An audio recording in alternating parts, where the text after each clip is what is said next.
Voilà, je suis très honoré d'être dans ce bâtiment. J'ai entendu parler du docteur Dufour dans mes études, mais je n'étais jamais venu ici. C'était quelqu'un qui, pour moi, était dans le grand triumvirat entre Dufour, Villers et Guisan. Mais bon, voilà, j'apprends plein de choses et je trouve que c'est un endroit assez merveilleux. On va parler du problème de la guerre en Europe et surtout du point de vue des répercussions par rapport à la Suisse. Je dois vous avouer qu'on a un peu un vent de panique dans ce pays. Et mon option, c'est de démontrer que ce vent de panique n'est peut-être pas si légitime que ça. Donc, deux éléments, par exemple, tout récents. Il y a des conseillers nationaux UDC suisse alémanique qui proposent de tout simplement remettre au goût du jour le réduit national. Vous avez le DDPS qui va publier, semble-t-il, en fin d'année, un petit livret qui sera distribué à l'ensemble de la population pour expliquer aux gens à quel point il faut se préparer au pire, donc réactiver un petit peu nos abris de protection civile où il y a un personnel à la maison, prévoir de l'eau, de la nourriture, une petite cage spéciale pour déplacer le chat, un sac à dos pour garder les mains libres, etc. Tout ça avec un ton assez, pas martial, mais en tout cas assez angoissant, en parlant de terrorisme, de plein de risques, etc. Donc ça, on est un peu dans l'ambiance générale. Et moi, comme conseiller national, j'ai en fait écrit ce livre pour essayer de comprendre si véritablement, donc le livre « Pourquoi les chats russes n'envahiront pas la Suisse », c'est mon dogme, qui est partagé par beaucoup de gens d'ailleurs. Mais en fait, l'idée, c'était, est-ce que c'est vraiment important, nécessaire de dépenser autant d'argent pour réarmer notre pays avec, on va dire, une armée traditionnelle, avec des chars, des lance-miles et des trucs comme ça. Et c'est ça un peu le sujet. Alors, la première... moi, je suis quelqu'un de très pragmatique, je suis un socialiste, mon parti est pour la suppression de l'armée, moi, je suis pour le maintien d'une armée. Mais une armée, disons, vouée à nous défendre contre les vrais risques. Donc, ça veut dire que je ne suis pas tout à fait d'accord avec la droite du Parlement, même pas du tout, mais voilà. Donc j'essaie d'être pragmatique et essayer d'être un peu objectif. Alors, j'ai écrit un premier livre que je n'ai pas pris ce soir, c'était « Sécurité et défense de la Suisse », et là-dedans, j'avais essayé de faire en fait une sorte de concept pour le Parti socialiste, parce que notre situation dans les années 2000 à 2022 n'était pas très simple. Le parti a décidé de la suppression de l'armée, mais on était quand même au Parlement en train de voter certains crédits militaires, et puis l'armée existe. Et en fait, j'ai développé là un concept qui était celui de la Suisse, passager clandestin de l'OTAN, parce qu'on est effectivement au centre de l'Europe, entouré par des pays amis entre eux. Et puis, si jamais eux devaient être attaqués, ils se défendraient devant nous et effectivement, on a un peu des passagers clandestins. Pour revenir encore à juste ce que j'ai dit avant sur le réduit national, que certains UDC souhaitent revoir renaître, on a l'impression que certains dans ce pays étudient pas bien l'histoire et en fait ne voient pas que le réduit national, c'était à une époque où les belligérants étaient à nos portes et que maintenant, c'est en fait au bout de l'Europe, donc c'est une situation très différente. Alors je vais commencer en expliquant juste un peu la situation de mon point de vue avant le 24 février 2022, quelle était en fait la situation géostratégique du pays. Donc l'Europe est un continent en paix depuis 1945, mais c'est vrai qu'il y a eu quelques conflits, l'ex-Yougoslavie, le Haut-Karabakh, Géorgie, Ukraine, etc. Mais dans les rapports réguliers du Conseil fédéral, rapports de sécurité, on disait toujours clairement qu'il n'y avait pas d'agresseurs potentiels identifiables, qui avaient d'une part la volonté et les moyens de venir nous agresser. C'était un peu tout ce qu'on disait régulièrement à l'époque. Ce qui est clair, c'est que, selon moi et selon les historiens, tous les conflits qui se sont produits depuis 1945 ont en fait comme source les suites, les conséquences de la chute du mur de Berlin, l'effondrement de l'Union soviétique et du monde communiste. Et cela, il y a des raisons très claires. C'est que lors du démantèlement de l'Union soviétique, le gouvernement de l'époque a décidé de l'intangibilité des frontières administratives des différents États qui constituaient en fait l'URSS et qui sont devenus en fait des nouvelles frontières. Et ces nouvelles frontières ont fait que près de 20%, 17% des Russes ethniques vivaient en fait extramuros, hors de la Nouvelle-Russie. Et ils vivaient en fait dans des pays aux alentours, Biélorussie, Moldavie, Ukraine, etc., Géorgie, des pays qui étaient en fait dans l'URSS. Et à l'époque, comme Russes ethniques, ils étaient en fait toujours dans l'URSS, mais réellement, au moment en fait de la disparition de l'URSS, ils se trouvaient dans des pays étrangers. Alors, il y a tout plein de conflits qui sont en lien avec des contestations de frontières depuis en fait cette époque-là. Et vous avez, je vais peut-être plutôt me mettre là, ce sera peut-être plus agréable, mais je ne vois pas trop, hein, alors je reste ici. Bon. Vous avez des pays dont on entend parler. Donc vous avez la Moldavie, je suis co-rapporteur pour le Conseil de l'Europe pour la Moldavie, et on sait qu'il y a la Transnistrie, une zone qui est en fait dirigée par des autorités de facto pro-russes, avec la 14e armée russe qui est là présente, mais c'est un ersatz d'armée, il y a quelques milliers de militaires, etc. Vous avez la Géorgie, qui défraie la chronique maintenant, et vous avez des zones là, l'Ossétie du Sud et l'Abkhazie, qui sont des zones séparatistes, détenues par des autorités de facto pro-russes. Vous avez toute la problématique qu'on connaît avec l'Ukraine et le Donbass. Il faut savoir qu'en 1991, 12 millions de Russes ethniques étaient dans l'est de l'Ukraine. Et pour ceux qui ont étudié les différentes élections, il y avait toujours l'opposition entre les bleus, pro-russes, et les oranges, qui étaient pro-occidentaux. Et il y avait en fait un dégradé entre l'ouest et l'est. Plus on était à l'ouest, plus c'était des oranges, des pro-européens, et plus on allait vers la Russie, dans le Donbass, et c'était là des bleus. Autre cas de frontière problématique, le Haut-Karabakh entre l'Arménie et l'Azerbaïdjan, où en fait une zone arménienne était en fait dans l'Azerbaïdjan. Et ça, c'est un peu toute la sournoiserie du camarade Staline, qui en fait a fait des frontières avec toujours un peu des minorités pour quelque part affaiblir les différentes républiques de l'époque. Le but, c'était de manière machiavélique de garder un certain pouvoir.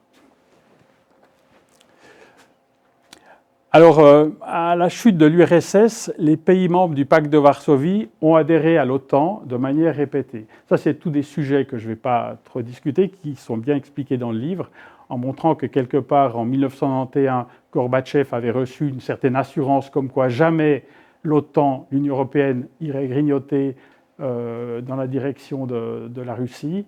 Et puis, dans les faits, ça s'est réalisé. La raison principale, c'est qu'à la fin des années 90, la Russie n'existait plus. Elle était vraiment dans une situation dramatique du point de vue économique, social, etc. Et pendant cette période, tout s'est passé. Et les Américains avaient aussi différentes doctrines, Wolfowitz, Brzezinski, etc., qui poussaient justement à avoir un monde plutôt unipolaire sous la direction des Américains. Et ce qui est en fait très important, et c'est le sujet principal, c'est que à cette occasion-là, en perdant en fait le contrôle sur tous les pays du pacte de Varsovie, sur la Lituanie, l'Estonie, les pays baltes, la Russie a perdu l'essentiel de son glacis protecteur et gardé sur ce qui lui restait de la zone traditionnelle d'influence après l'avancée vers l'est de l'Union européenne et surtout l'OTAN, est devenue en fait une priorité. Et ça, c'est quelque chose que je vais juste un tout petit peu documenter avec la lecture d'un tout petit bout du livre. C'est Olivier Entraigues dans La Russie et la guerre qui explique parfaitement la logique russe en parlant de la profondeur stratégique, du besoin vital pour la Russie de disposer de ses marches, d'un glacis protecteur, d'une zone tampon, de territoire sanctuarisé, donc inviolable, éloignant un éventuel ennemi de ses propres frontières. Le besoin d'un tel sanctuaire, renforcé par l'agression allemande du 22 juin 1941, est un principe fondateur de la défense de l'URSS, un héritage de la culture de la guerre russe depuis la campagne de 1812, Napoléon.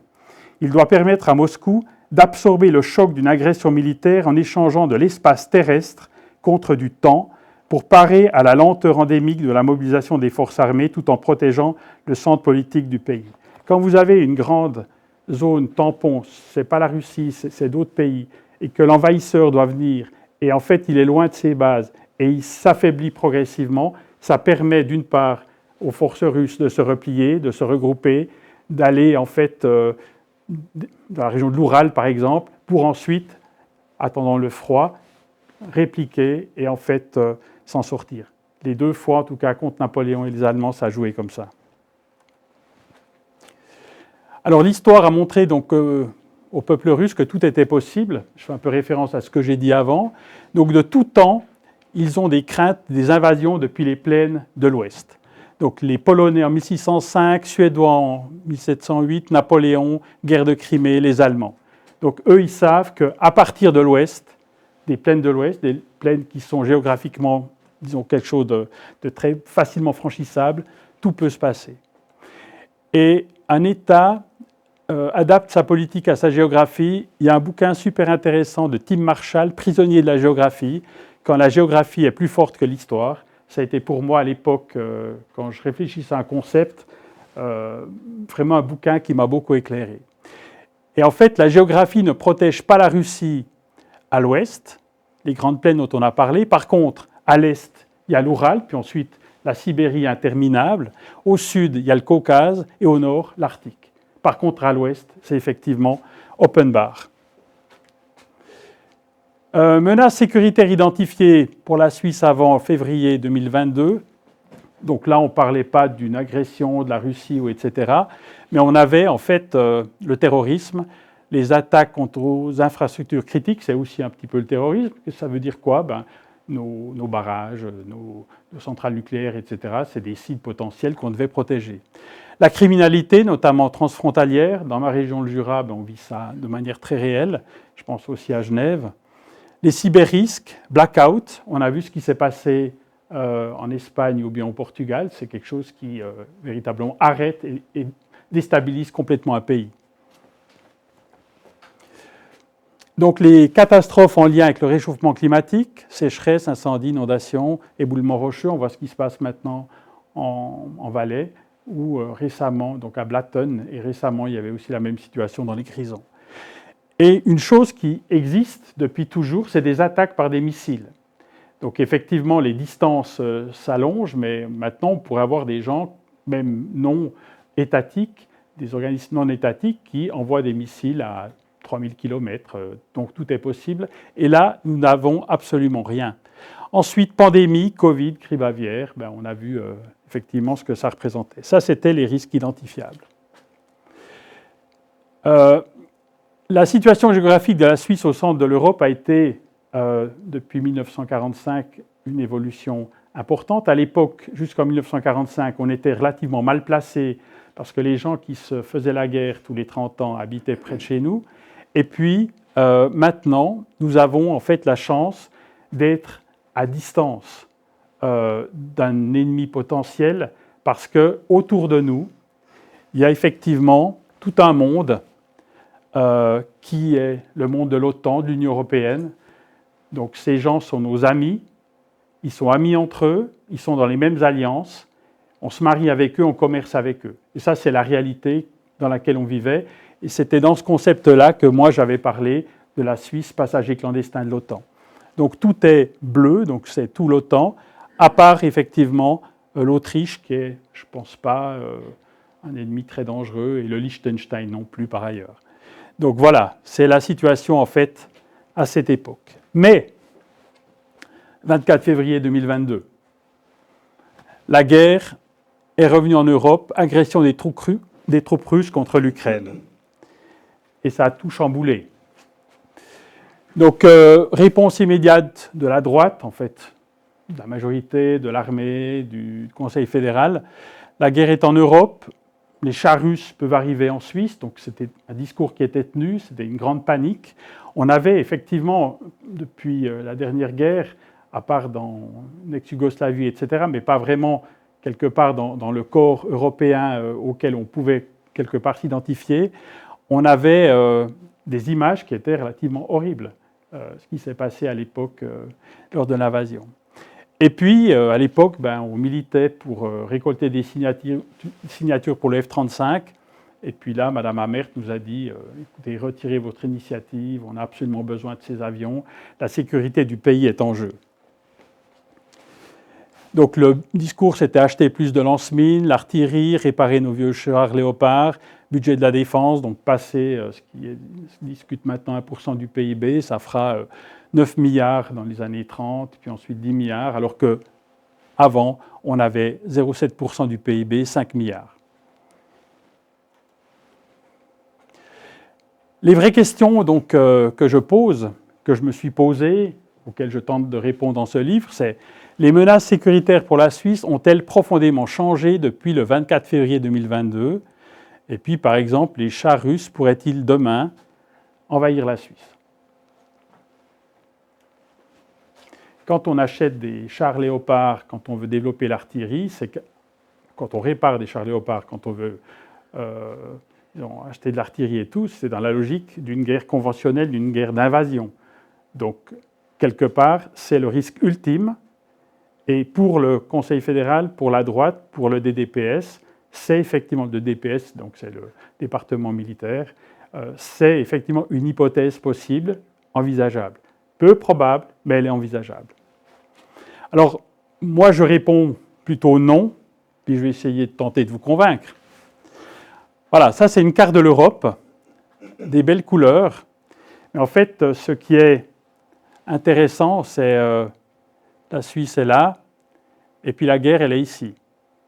Et là, entre les deux, il y a une distance énorme. Et la guerre n'est pas au centre de l'Europe, le Donbass n'est pas au centre de l'Europe, donc la guerre, elle est aux confins de l'Europe. Très loin de chez nous. La distance entre Berne et Kiev, c'est environ 2000 km, puis le Donbass, c'est plutôt 2500. Donc, conséquence de la guerre en Ukraine pour la sécurité de la Suisse. De tout temps, la Russie était l'agresseur. C'était celui, on a un peu tous fait, la plupart d'entre nous, l'école de recrue. Donc, à l'époque, l'ennemi venait de l'Est, il était habillé, enfin, c'était les rouges, etc. C'était une évidence. Mais ce qui était certain, c'est que c'était une hypothèse. Pendant la guerre froide, elle était un petit peu claire, puis ensuite, tout a disparu. Et cela, en fait, cet élément-là a fait renaître énormément de fantasmes et de peurs liées à l'époque. Et ce que j'aimerais en fait dire comme première chose pour un peu brutaliser vos esprits, c'est que la situation sécuritaire de la Suisse, pour moi, à partir de l'invasion russe et surtout peu après, s'est objectivement améliorée. J'aime bien provoquer un petit peu. Pourquoi? Tout d'abord, je vous rappelle que peu de temps avant la guerre en Ukraine, dans les années 2019-2020, des gens comme Macron ou bien Trump, ils critiquaient l'OTAN de manière énorme en disant l'OTAN est en état de mort cérébrale. Et puis c'était un truc, on ne voyait plus trop bien à quoi ça servait. Et en fait, l'OTAN s'est réveillée. Donc l'OTAN, c'est une structure de défense collective, hyper intéressante en tous ses membres, avec l'article 5 du traité de Washington, qui n'est pas obligatoire, mais qui est quelque part très probable entre les différents pays. Si un est attaqué, tous les autres le défendent. Un est attaqué, tout le monde est attaqué. C'est très suisse comme logique. Et puis l'OTAN, c'est tout autour de la Suisse, comme je l'ai montré avant. Ce sont des investissements militaires absolument énormes. 1200 milliards, dont quand même 800 milliards les États-Unis. Et puis, en comparaison de la Russie ou de la Chine, c'est effectivement une grande différence. Concernant la Russie, les chiffres officiels à l'époque, c'était 60 milliards. Là, j'écris 100 milliards. Il y a des gens qui parlent de plus, mais c'est vrai que 100 milliards de dollars en Russie, ça correspond à plus de moyens qu'aux États-Unis ou en Suisse, parce que le coût de la vie est différent. Mais en fait, il y a quand même une grande différence, et l'OTAN, c'est vraiment la puissance militaire numéro 1 dans le monde.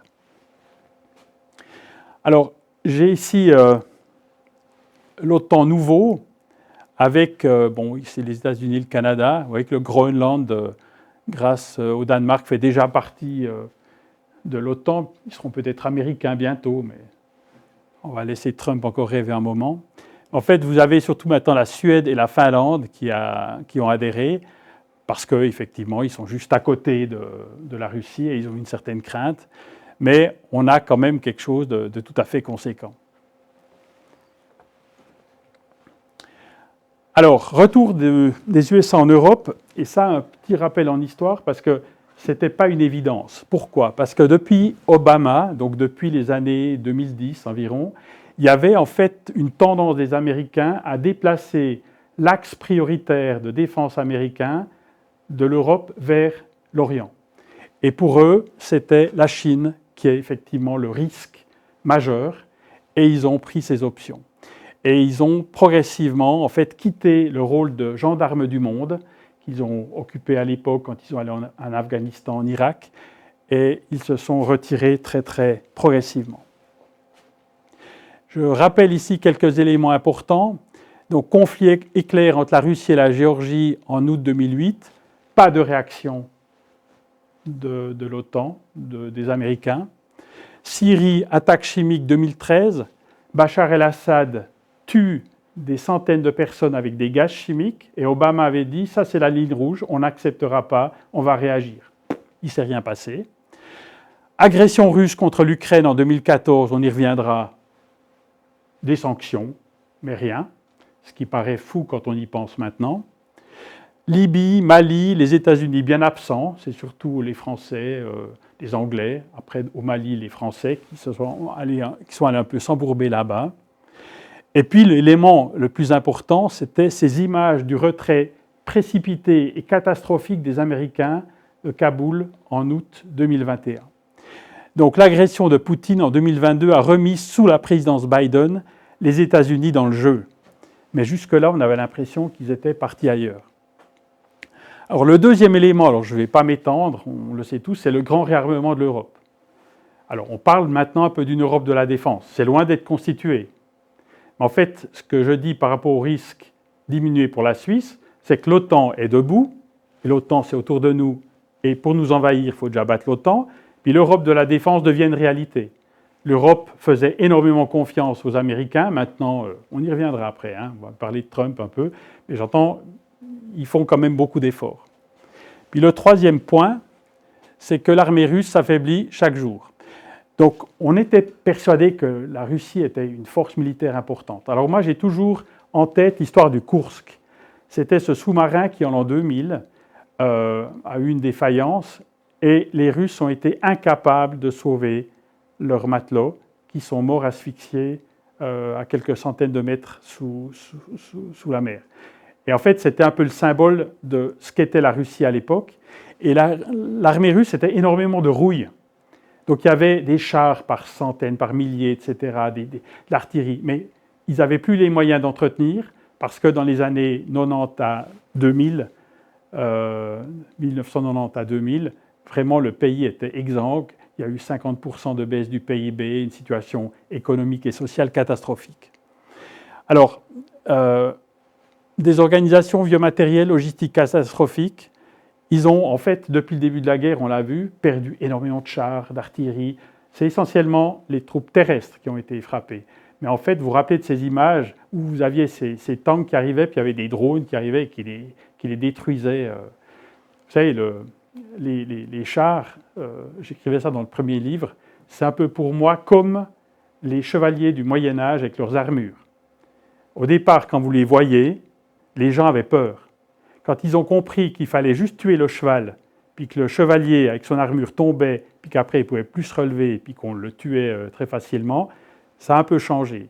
Les chars d'assaut, c'est quelque chose qui a fait beaucoup peur, mais maintenant et ils sont chers, ils sont toujours plus lourds, parce qu'il faut les protéger toujours plus, ils font 60 tonnes, ils ne vont pas partout, ils pètent les ponts, etc., ils s'embourbent, et puis en fait il y a toujours plus d'armes, et maintenant des simples drones pour les détruire.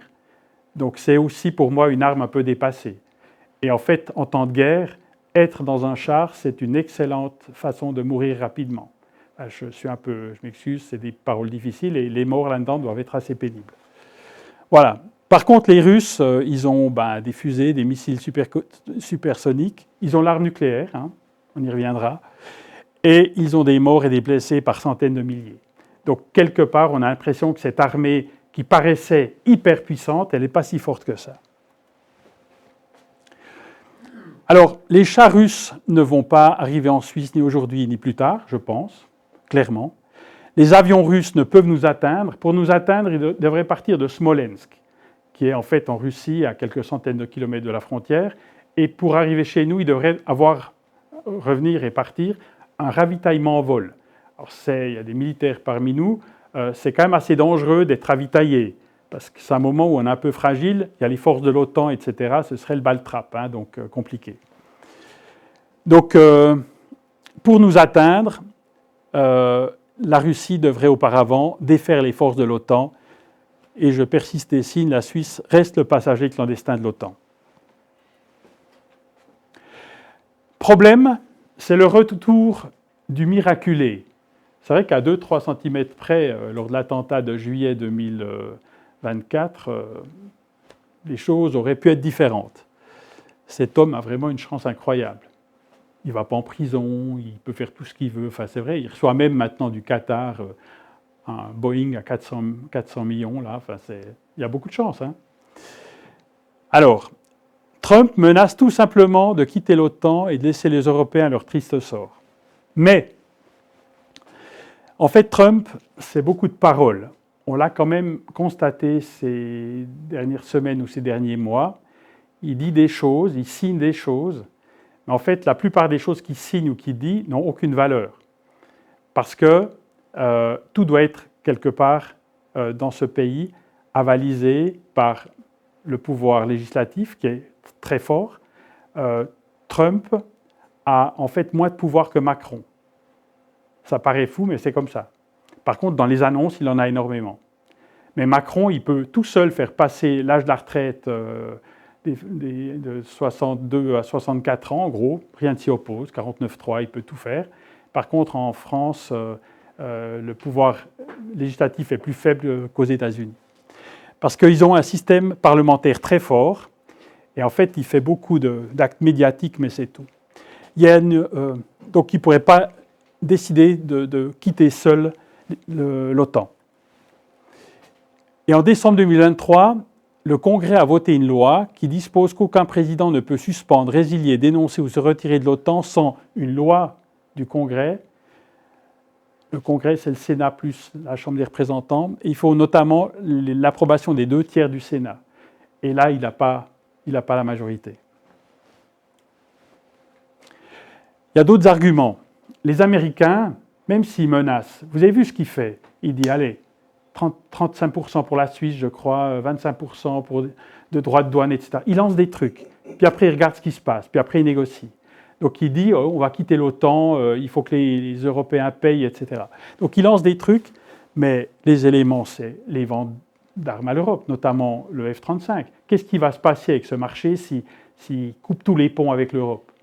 Au Parlement, c'est devenu un sujet de nouveau en Suisse, parce que c'est vrai qu'on a l'impression que cet achat est fragilisé. Ensuite, beaucoup d'États européens, il exigeait 2% du PIB, beaucoup d'États européens, ils payent 2 à 3%, c'est un peu devenu la norme, donc ils font ces efforts. Ensuite, c'est intéressant pour les États-Unis qui sont confrontés au risque d'être en guerre une fois avec la Chine, d'être amarrés à la plus grande alliance militaire au monde. Donc c'est intéressant.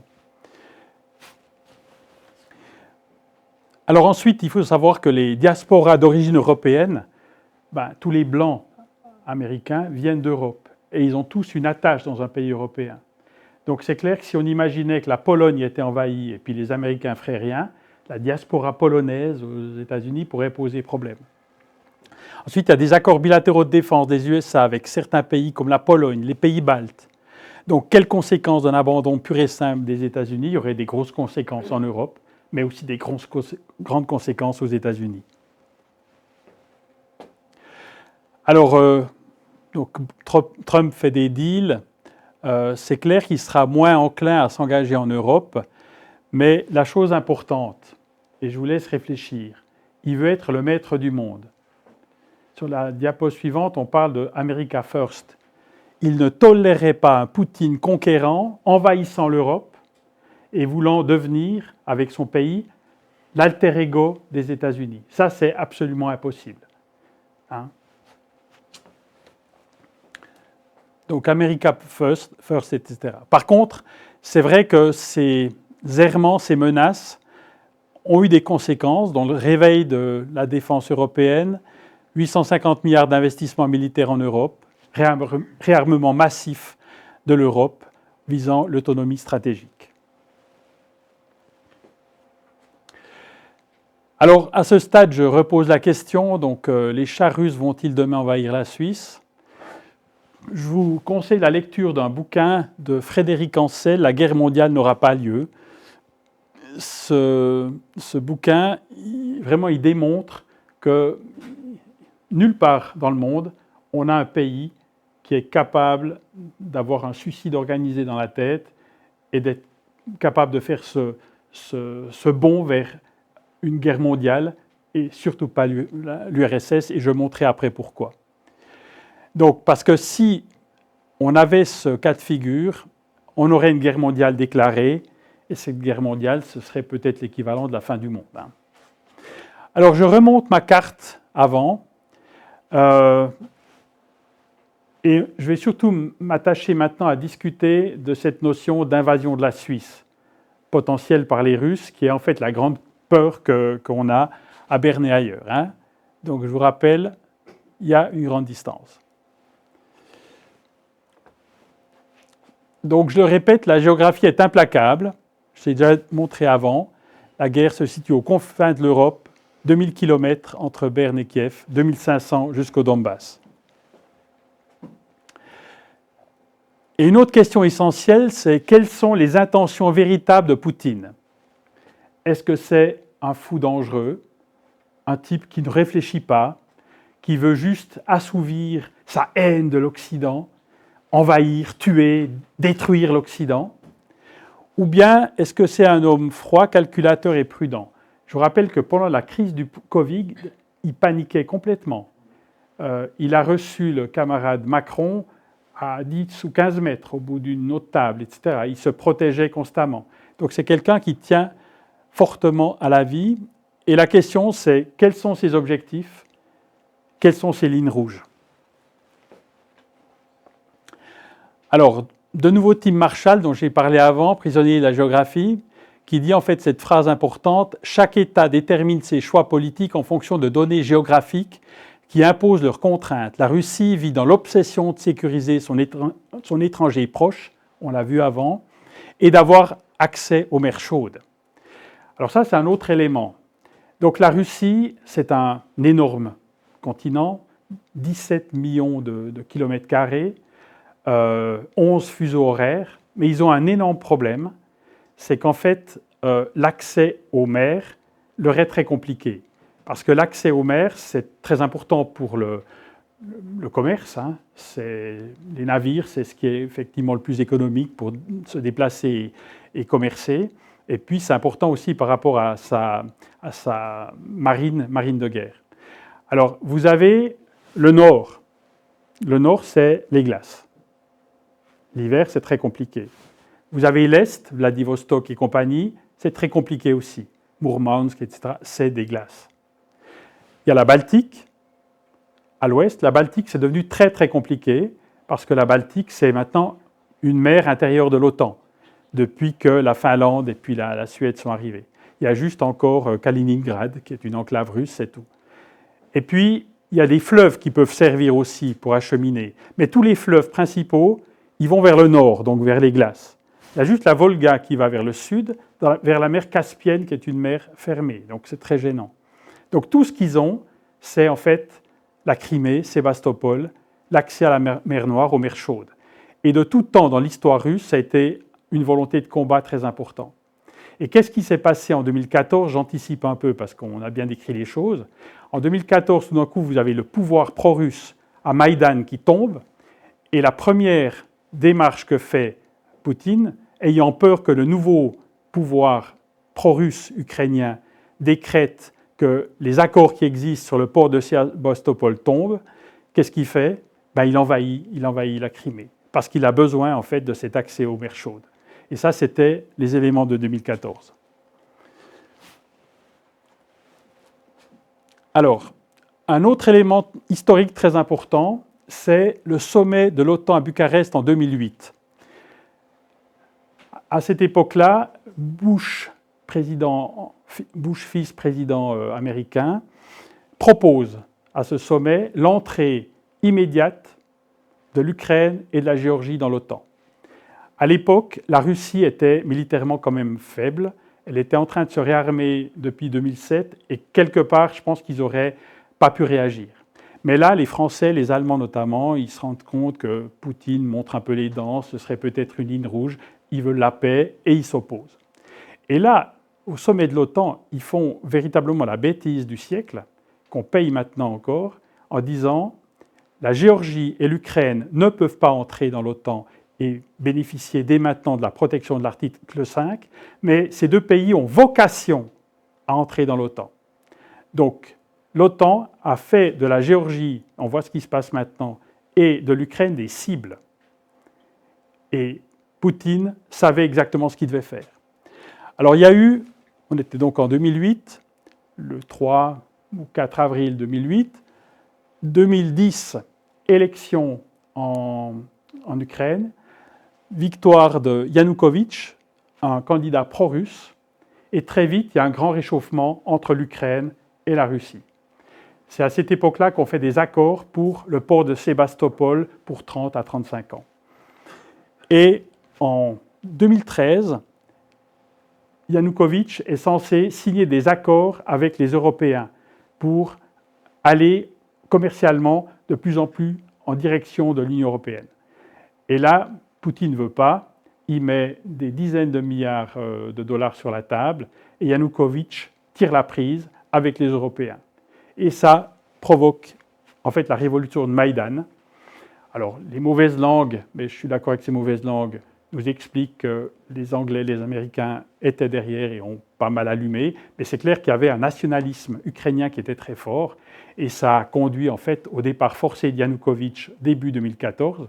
Et là, la première mesure prise par le nouveau gouvernement politiquement très à droite, très nationaliste ukrainien, c'est interdiction de la langue russe. Et je vous ai dit avant, il y avait 12 millions de Russes ethniques dans le Donbass, dans cette région-là, et il y a eu un soulèvement. Donc, devant le risque inacceptable pour Poutine de voir l'Ukraine entrer dans l'OTAN, parce que ça voulait dire que si le pouvoir pro-occidental était en Ukraine avec une haine farouche des Russes, ils allaient tout faire très vite pour entrer dans l'OTAN. Invasion de la Crimée, soutien en fait au soulèvement pro-russe dans le Donbass, et on arrivait à un conflit gelé, et, chose essentielle, aucune réaction occidentale à part quelques sanctions. Vous vous rappelez à l'époque, alors que ce qui se passait était aussi effectivement très grave et inacceptable.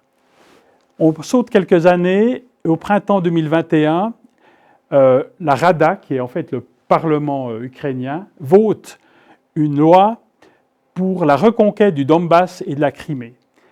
Donc, je suis aussi membre du Conseil de l'Europe, j'ai observé les élections présidentielles en 2019 en Ukraine, et dans le programme de Zelensky, il y avait la paix, il y avait le développement économique et le rapprochement avec les Russes. En fait, il a été rattrapé par une extrême droite quand même nationaliste très forte en Ukraine, et les pressions ont fait que politiquement, il a dû se ranger dans ce camp-là et très vite suivre en fait les revendications très bellicistes d'une grande partie de la population. Alors, vous vous rappelez qu'en juin 2021, il y a eu ce sommet entre Biden et Poutine à Genève. Il y avait M. Parmelin qui était là, on a revu des images encore récemment. Et surtout, juste après la débâcle en août 2021 à Kaboul. Et là, il y a tout plein de choses qui se sont passées. Poutine a une fenêtre d'opportunité idéale en février 2022. Les Américains sont devenus beaucoup plus isolationnistes. Donc, ce qui s'est passé, c'est que depuis Obama, il y avait cette tendance à reculer et tout. Et puis, Kaboul, le retrait d'Afghanistan, c'était le point d'orgue de tout ça, le plus important. Et durant l'hiver, 3, 4, 5 fois, Biden a dit « Jamais un GI américain n'ira se battre en Ukraine ». Donc, quelque part, ça paraissait intéressant pour Poutine. Ensuite, la fin du Covid, c'était une période où on était quand même un peu sonné, on était dans une situation compliquée. Macron à la tête de l'Union européenne, en pleine période électorale nationale, Poutine s'est dit, il a la tête ailleurs et tout. Ensuite, il avait des services de renseignement qui n'étaient certainement pas très au point, mauvaises informations sur la situation réelle en Ukraine. Donc des gens ont dit, des militaires russes, ont dit qu'ils pensaient arriver en Ukraine dans une ambiance Normandie 1944, les fenêtres aux fenêtres qui applaudissaient les Américains qui arrivaient. C'était un petit peu l'idée. Et il voulait changer le régime en une semaine. Il avait prévu d'assassiner Zelensky et puis très vite mettre un fantoche à la place et que tout était réglé. Donc il a parlé d'opération spéciale et il a envoyé 100 à 120 000 hommes. Je vous rappelle qu'en 1968, pour envahir la petite Tchécoslovaquie, les pays du pacte de Varsovie ont envoyé 500 000 hommes. Donc avec 100 000 hommes, vous ne pouvez pas prendre l'Ukraine. Donc il était sûr de faire une opération spéciale et les troupes avaient pour une semaine de survie. Et il y a eu une débâcle incroyable, vous vous rappelez de cette situation. Poutine était certain qu'une nouvelle fois l'Occident n'allait pas réagir, donc il a eu une mauvaise surprise, l'engrenage, et il s'est trouvé embourbé dans l'est de l'Ukraine. Là, je fais une petite aparté juste pour que vous sachiez que ce Poutine qui voulait conquérir le monde et l'Europe, 2 mois après, en Turquie, il négociait en secret avec les Ukrainiens sous l'égide d'Erdogan, avec Jean-Daniel Ruche, ambassadeur en Turquie, qui l'a confirmé dans son livre, que je cite, il y avait des négociations de paix qui étaient à bout touchant. Cessez-le-feu, disons. Cessez-le-feu. Et là, ce sont les Anglais, Boris Johnson, les Américains qui ont interdit à Zelensky de signer la paix. Pour une raison claire, c'est que la Russie donnait une impression d'affaiblissement et ils pensaient qu'ils allaient pouvoir donner un bon petit coup encore à la Russie et les affaiblir encore davantage. Donc ça, c'est un truc...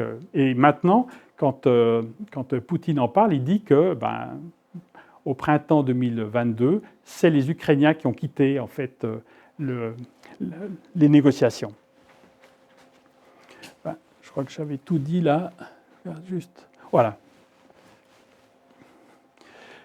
Alors, on prête plein d'attention... Oh, pardon, il y a une coquille là. Plein d'intentions à Poutine. Veut-il vraiment envahir l'Europe, défier l'OTAN, envahir la Suisse? Et surtout, en a-t-il les moyens? Alors, les buts avérés possibles de Poutine, c'est clair.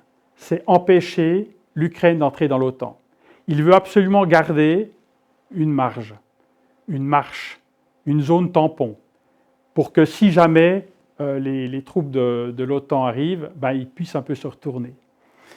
Alors, une autre petite information, il y a eu en fait une sorte d'état de grâce entre la Russie et l'Occident entre 1991 et 1999. C'était l'époque où Gorbatchev, puis Eltsine, etc., étaient au pouvoir. Il y a eu cet affaiblissement énorme de la Russie. Mais à l'époque, Eltsine a demandé l'entrée de la Russie dans l'OTAN, ce qui n'a pas été accordé, etc. Mais après, il y a eu successivement beaucoup de choses qui ont cassé l'ambiance. Et la première chose, c'est la Serbie. Donc il y a eu ce conflit entre le Kosovo et la Serbie, avec effectivement des crimes de guerre pratiqués par les Serbes.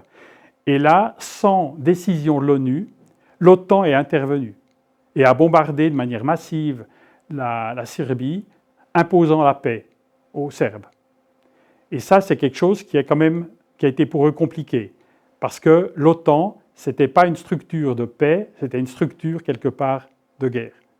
Il y a eu ensuite l'Irak, où en fait, sans autorisation, l'OTAN, de l'ONU déjà, l'OTAN est allé remettre de l'ordre là-bas, avec de fausses affirmations comme quoi Saddam Hussein avait des armes de destruction massive. Donc tous ces éléments-là font qu'il y a une perte de confiance. Ensuite, les révolutions de couleur. La révolution en Géorgie, la révolution des roses, ou la révolution des tulipes au Kirghizistan, ou la révolution orange en Ukraine. Et là, de nouveau, Jean-Daniel Ruche donne des exemples en disant bien qu'il y avait un engagement souterrain de l'OTAN pour aider un peu à déstabiliser ces pouvoirs qui étaient en fait pro-russes et qui ont été renversés. Donc quelque part, il y avait toujours une crainte. Et dans l'esprit des Russes et de Poutine, l'OTAN, ce n'est pas des gens vraiment fréquentables et potentiellement, ce n'est pas que défensif, ça peut aussi être effectivement un peu conquérant et une menace. Donc ça, c'est sa logique. C'est sa logique, hein, je ne la défends pas, je dis juste. J'aimerais juste, pour être clair, dire que j'ai voté au Conseil de l'Europe l'exclusion de la Russie. Poutine est un criminel. Enfin, je ne suis pas pro-Poutine, hein, mais j'essaie d'être objectif. Donc ensuite, c'est conserver l'accès aux mers chaudes. C'est essentiel de garder la Crimée. C'est vital pour lui. Et puis, peut-être, restaurer l'Empire russe, donc s'emparer de pays et de territoires russophones ou au passé russe. Mais ça veut dire que c'est peut-être les pays baltes. C'est peut-être la Moldavie. J'irai cet été de nouveau pour les élections en Moldavie. Il y a effectivement des ingérences importantes, c'est compliqué. Mais voilà, on voit ce qui se passe maintenant en Géorgie, où il y a aussi le même phénomène. Les Géorgiens ont voté un parti, le Rêve géorgien, qui est plutôt pro-russe, uniquement parce que ce parti a dit « Vous voulez la paix ou bien la guerre ?» Si vous voulez la paix, vous votez pour nous. Si vous voulez la guerre, votez pour les pro-européens, puis vous voyez ce qui se passe en Ukraine. Donc vous voyez, c'est quand même tout compliqué, tout ça. Alors, ça c'est le cœur du bouquin. Ça va, encore quelques minutes. Quels sont les feux rouges et oranges pour Vladimir Poutine? Il y en a 7. Le premier, c'est la démographie qui est effectivement problématique. Sans hommes, pas d'empire. Donc, l'Allemagne nazie grouillait de population. Mussolini grouillait de population. La France, en 1939, avait plutôt moins de population, moins d'agressivité. Il y a un type qui s'appelle Boutoul, un polémologiste de 1960 et quelques, qui avait en fait des études sur les souris et qui montrait qu'en fait, les populations de souris, quand elles étaient très nombreuses, étaient très agressives. Si en fait elles étaient moins nombreuses, elles étaient plus calmes. Et en fait, elles faisaient les souris, si vous les mettez en cage en grande quantité, elles se mordent, elles se détruisent, elles se tuent entre elles. Enfin voilà, c'est quelque chose d'assez logique quand même. Et en fait, la démographie russe est en chute libre. C'est un phénomène qui provient en fait du choc de la chute de l'URSS et de 1990 à l'an 2000, on peut dire que le pays a été KO debout. Et là, on a eu une baisse absolument drastique de la natalité. Donc si on prend les gens qui ont 30 à 40 ans maintenant, les cohortes, et qu'on les compare aux jeunes de 15 à 20 ans, il y a une baisse de 40%. Donc quand on regarde la pyramide des âges, ça fait vraiment un truc comme ça. Et c'est ces populations-là qui maintenant devraient devenir des militaires. Et en fait, il y en a peu.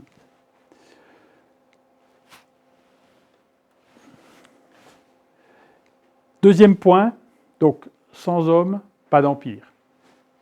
Deuxième point, les distances. Donc les Russes, ils savent très bien que les distances importantes, ça les favorise. Mais s'ils veulent envahir l'Europe, c'est le syndrome à l'envers. C'est eux qui auront les distances. Ils ont leur base en Russie, et puis tous les autres pays quasiment sont leurs ennemis, donc ils devront garder leur base très loin de ces zones-là, et ils vont devoir faire des kilomètres, 2000, 2500 kilomètres jusque chez nous. Hein. Donc ça veut dire, loin de ces bases, tout devient plus difficile. Je t'écris assez bien ça dans le bouquin. Et puis les Russes, en tout cas, ne paraissent pas les champions de la logistique, en tout cas dans cette guerre, maintenant, ce n'était pas extraordinaire. Troisième point, l'Europe serait-elle capable d'envahir et d'occuper l'Europe entière? D'abord, dans quel but? Les Russes, ils ont tout. Ils ont la nourriture, ils ont les terres rares, ils ont le pétrole, le gaz, ils ont tout ce qu'ils veulent. Qu'est-ce qu'ils veulent aller chercher ailleurs? Eux, ils n'ont pas besoin de le faire. Et surtout, en fait, j'ai fait toute une liste de pays, parce que pour venir chez nous, je parle toujours de la Suisse, hein, ils devraient en fait, avant d'arriver sur le Rhin, envahir l'Ukraine. Il faudrait déjà battre l'Ukraine, hein, ça n'est pas encore gagné pour l'instant. Ensuite, il y a la Moldavie, la Roumanie, la Pologne, la Slovaquie, la République tchèque, la Hongrie, l'Autriche et une bonne partie de l'Allemagne. J'arrivais à 1800 km², 200 millions d'habitants. Vous ne pouvez pas imaginer qu'ils fassent une droite ligne jusqu'en Suisse, puis qu'ils ne se préoccupe pas des flancs. Les militaires qui sont là sauront qu'il faut quand même juste ne pas être pris par l'arrière et puis ne pas avoir des mauvaises surprises.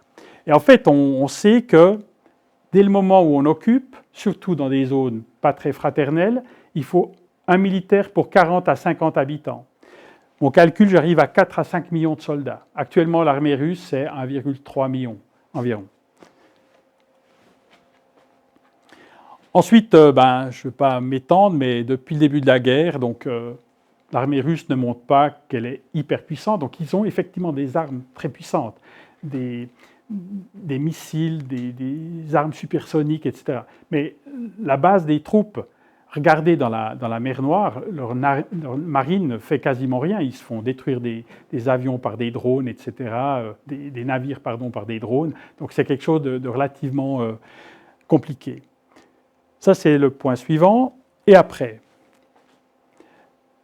point essentiel, acceptabilité de la guerre par le peuple russe.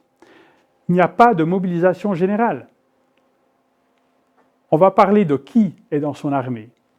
Donc, au départ, vous avez appris qu'ils vidaient les prisons et ils envoyaient les prisonniers au hachoir. Ils perdent énormément des militaires tous les jours, parce que vraiment, c'est une guerre d'attaque. Dans les guerres de ce type, celui qui attaque perd 3 fois plus d'hommes que celui qui défend. Et c'est vraiment, il faut des moyens énormes. La défense est beaucoup plus facile dans ces termes-là que l'attaque. Si les militaires ne sont pas d'accord avec ce que je dis, ils peuvent intervenir, il n'y a aucun souci. Ensuite, ils cherchent des mercenaires. Donc il y a eu les prisonniers, les Sibériens pauvres. Donc il y a aux confins de la Russie des gens très pauvres qui n'y comprennent rien. Et c'est ces gens-là qu'on a pris. Mais on n'a pas du tout touché à Saint-Pétersbourg et à Moscou. Là, la paix est complète, ils ne savent pas qu'il y a la guerre. C'est une opération spéciale. J'ai noté les Sri Lankais. Il y a 2000 Sri Lankais qui ont signé des contrats en russe pour aller comme cuisiniers ou bien chauffeurs en Russie. En fait, ils s'enrôlaient dans l'armée. Et ils ont fini au hachoir, en première ligne, etc. 2000. Les Nord-Coréens, ils prenaient des mercenaires. C'était la même chose. Dans la zone en fait, qui a été envahie par les Ukrainiens, à un moment donné, c'était surtout ces gens-là qui allaient et qui mouraient. Donc, il a vraiment un énorme problème de réservoir. Et il donne des salaires aux Russes qui veulent y aller, qui sont 4, 5, 6 fois le salaire moyen, vraiment pour attirer les gens. Alors qu'il pourrait très bien décréter la mobilisation générale. Mais, on relit un petit bout de Frédéric Ancel, la guerre mondiale n'aura pas lieu. Si déjà face à la modeste armée ukrainienne et pour défendre un territoire établi comme russe, donc la Crimée, le Donbass, sont considérés comme russes maintenant dans la constitution russe, la population et l'armée russe montrent globalement si peu d'empressement, serait-elle prête à soutenir un combat contre l'OTAN dans une confrontation qui prendrait nécessairement l'aspect d'une guerre mondiale? Donc je reprends l'exemple de l'Italie, de Mussolini, de l'Allemagne nazie, où vous aviez ces foules enflammées qui applaudissaient, qui étaient prêtes à aller au sacrifice. Là, on n'est pas du tout dans cette ambiance-là. Donc en Russie, on a le souvenir de la guerre d'Afghanistan. La guerre d'Afghanistan est une des causes de la chute de l'URSS. Des dizaines de milliers de morts, des mères de soldats qui manifestaient, etc. Et il ne veut absolument pas revivre ça. Et d'ailleurs, vous avez peut-être entendu que les cercueils ne rentrent pas. Il y a un système de crémation sur place, et puis il y a des petites boîtes.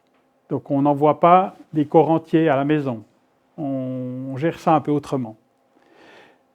Frédéric Ancel dit encore « Le schéma mental sur le front russo-ukrainien n'est pas une exaltation incandescente poussant des dirigeants, comme Poutine, à mener une guerre générale de haute intensité. » Donc, s'il veut soulever sa population pour cette guerre, il peut très bien perdre le pouvoir. Parce que les gens ne seront pas prêts à mourir, en gros, pour rien.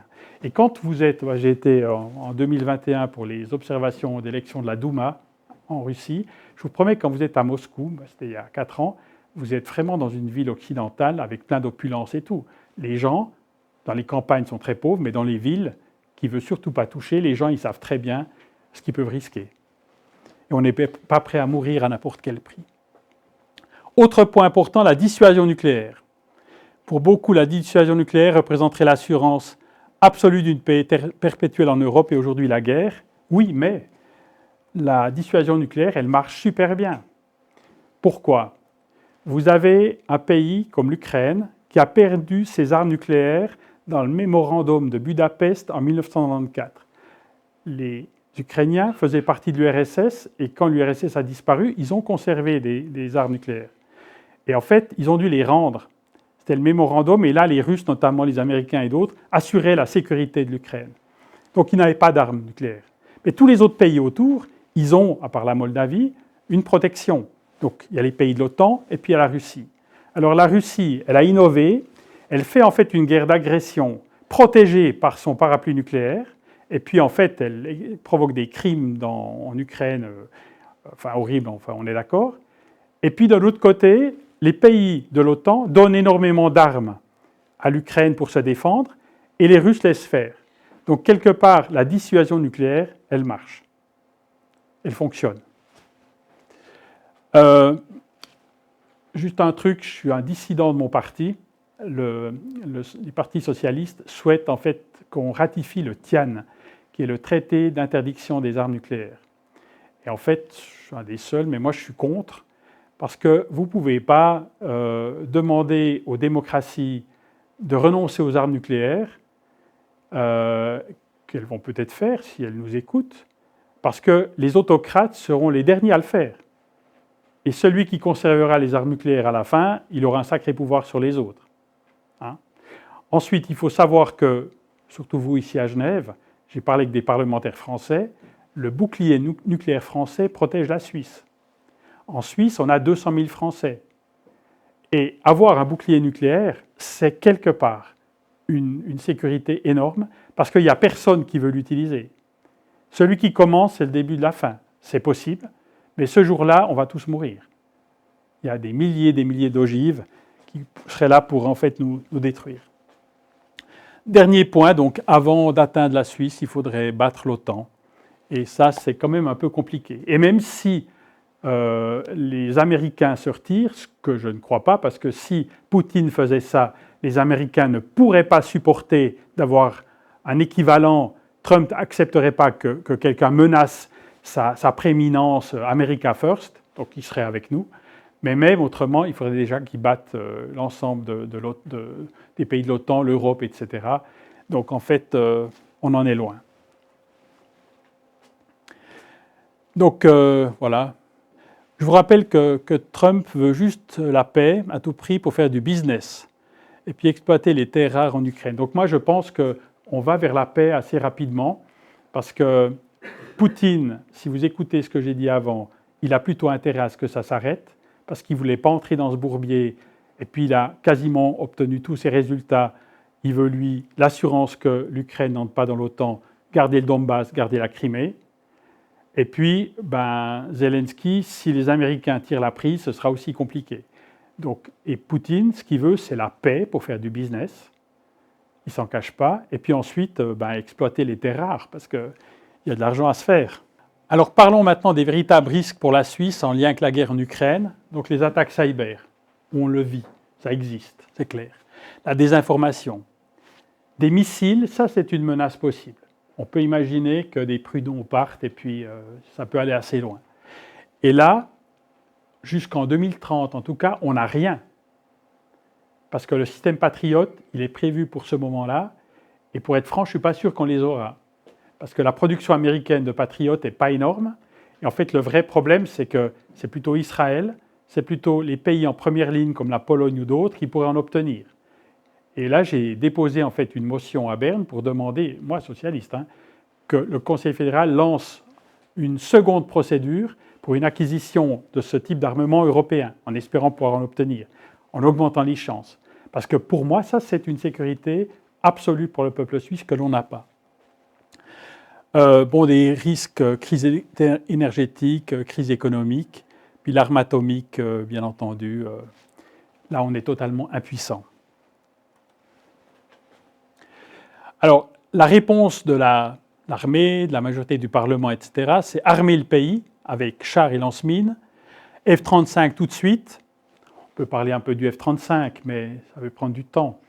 Le problème, c'est que je démontre dans le bouquin que j'avais écrit que en fait, c'est un scandale d'État et que le Conseil fédéral a été obligé de choisir un avion qui était en fait le résultat d'une procédure qui était totalement opaque et pour moi viciée, et d'une baisse artificielle des prix d'un avion pour faire une différence conséquente par rapport aux avions français ou allemands par exemple, ce qui fait que le 28 juin 2021, le Conseil fédéral a reçu en fait une ordonnance, un avis de droit de l'Office fédéral de la justice exigeant que le Conseil fédéral prenne le F-35. Il y a le texte dans le bouquin sur le F-35. Et pourquoi? Parce qu'il y avait une telle différence de prix et de points, là, totalement artificielle, c'est clair, parce qu'on ne comprend pas et on n'a pas accès aux 79 critères qui ont été décisifs. Les soumissionnaires ne savaient même pas sur quoi ils étaient soumissionnés. C'est un petit groupe, ces gens qui viennent de démissionner maintenant. M. Savitch, M. Peter Winter, etc. Pourquoi ils démissionnent d'un coup tous comme ça? Je ne sais pas. Résultat des courses, à la fin, on a cet avion. Et à la fin de l'avis de droit, il était mis que le Conseil fédéral n'avait pas le droit de favoriser un des soumissionnaires par rapport aux autres. Le F-35, on a compté 20% d'heures de vol en moins. Ça faisait 1,5 milliard, 2 milliards. On l'a dispensé d'offrir un armement, 400 millions, et puis tout d'un coup, the winner is, quel est le meilleur marché? Et les frais de fonctionnement de l'avion, qui sont maintenant de 50 à 60 000 dollars de l'heure, on les a comptés à 20 ou 25 000 dollars, alors que les Français ou les Allemands avaient des heures valides de ce type-là. Donc voilà, tout ça c'est... Et puis maintenant, il faut changer le moteur, il y a plein de problèmes. Et puis avec Trump, on ne sait pas qui c'est qui va contrôler ces avions. Donc le débat va être lancé. Des journalistes à la télévision font des émissions maintenant là-dessus. Voilà, on va en reparler. Tout ça est très intéressant. Je vous dis tout de suite qu'il y a un gros problème, c'est que pour l'instant, si on n'a pas ces avions-là, on sera quand même embêté. Parce que si on lance une procédure pour un autre avion, c'est de nouveau 10 ans. Et en fait, on n'aura pas d'avion dans le ciel suisse pour nous protéger, ce qui est quand même nécessaire. Donc, on s'est un peu tiré une balle dans le pied, mais ce sera compliqué. Augmenter le budget de l'armée, comme je l'ai dit. Et puis, il y a des rapprochements avec l'OTAN et l'Union européenne. Certains sont prêts à aller assez loin. Moi, du point de vue strictement de la neutralité, je suis pour qu'on reste très en retrait, qu'on collabore et que la Suisse devienne une puissance de paix encore plus. Les bons offices, coopération au développement, l'aide humanitaire, c'est là-dedans qu'on doit être bon. Et on doit être capable d'être là entre des belligérants et favoriser en fait la paix.